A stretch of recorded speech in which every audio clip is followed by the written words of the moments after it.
For centuries, people have sought to cross the waterway separating the UK from the rest of Europe, whether it's because of war, travel, business, or other means. This used to be done using sailing ships and eventually steamships, but with the advent of ferries, a new era in English Channel shipping was about to begin. In 1850, in Edinburgh, UK, a ferry called the Leviathan was made to transport goods between the two sides of the river. Though few photos of it survive, this innovative design caught on.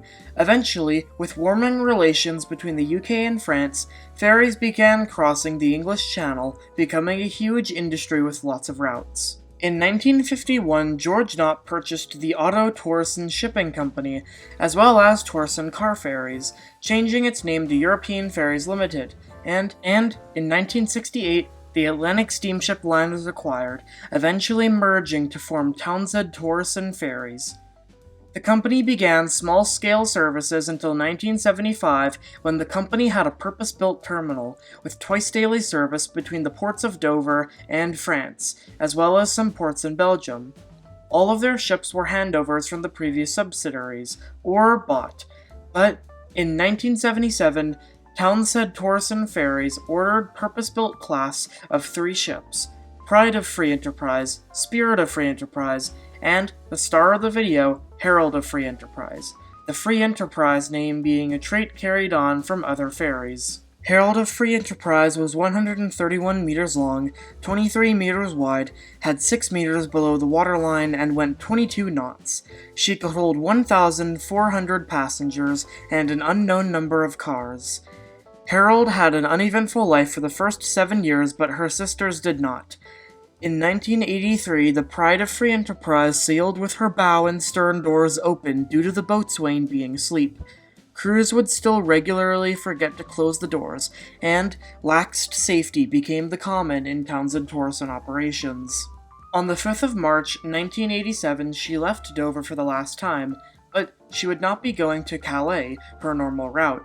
She was going to Zeebrugge in Belgium to cover for another ship that was being renovated, but the link span, which is what loads the ferries in Zeebrugge, was not made for the Herald. It could not load E and G decks at the same time. The bow ballast tanks were filled to compensate for this, but after loading, she was not returned to an even keel. The ship was meant to be modified to remove the need for this, however, she would never receive this. After arrival, the boatswain began cleaning the ship. Once he was done, he took a break in his cabin. When the ship returned from the dock, he was still asleep.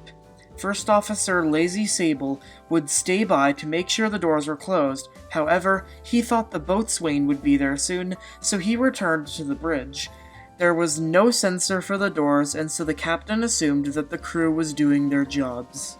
On March 6, the Herald left the dock at Zeebrugge with 529 people on board and 88 cars.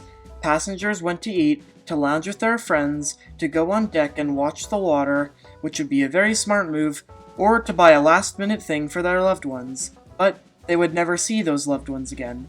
3 minutes after crossing the outer mole of the harbor, she took a sharp list to port, after righting herself, scaring many, but before they could process it, she listed to port again and fully capsized. The ship went dark and capsized on her side.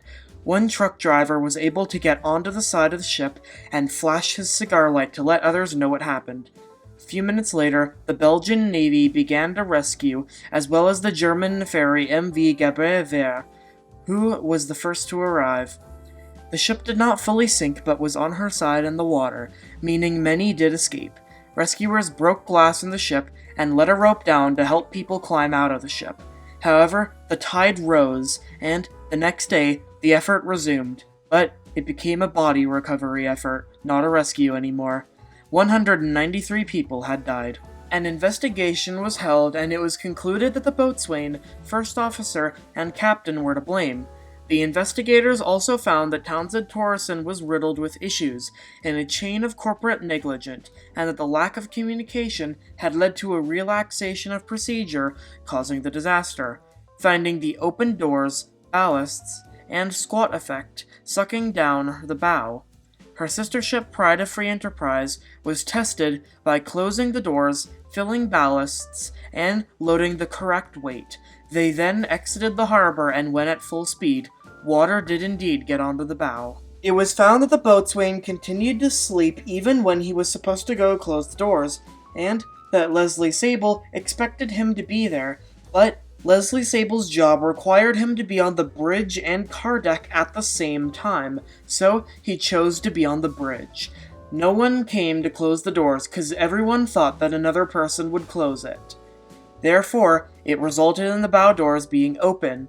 The ballasts were also never emptied, and, in ports, the bows of ships are often sucked down a little bit. All of this combined made waves get onto the bow and fill up the car deck rapidly. The Herald of Free Enterprise was salvaged the next month in April 1987 and towed to the Netherlands. She was bought by a scrapyard in Taiwan, being renamed to Flushing Range, and was towed to Taiwan, but on the way was stopped for repairs in Port Elizabeth, South Africa, after deterioration was causing her to begin sinking. She made it to Koh Hashang and was scrapped in 1988.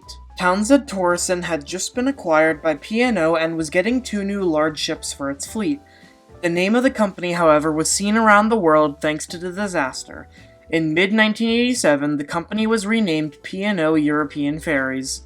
Since the disaster, the doors of ferries now have indicators to show if they are closed or not, as well as other safety improvements. After the incident, a charity known as Disaster Action was founded to help people in similar disasters after the founder's wife and son-in-law died on the Herald of Free Enterprise. The Pride of Free Enterprise was renamed Pride of Bruges when it was transferred to European Ferries. She operated with them until 2001. She was sold to Trans-Europea Ferries and served on the Olmsted-Dover route with them until 2013, after the bankruptcy of Trans-Europea Ferries.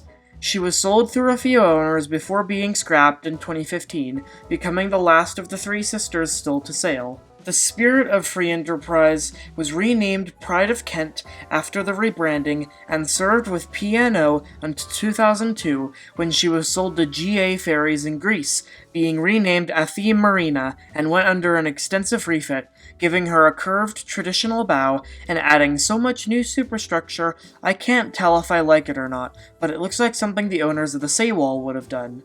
She became iconic in the Greek ferry community and was very beloved.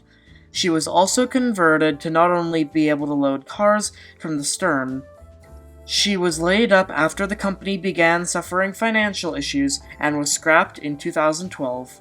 The Herald has become iconic in ferry disasters and an example of the design of ferries and how it can backfire. The disaster brought worldwide attention to ferry safety, and improvements afterwards have saved many lives. So, which ferry disaster will be next? What was the boatswain doing? And who thought this was a good idea? That's a very good question.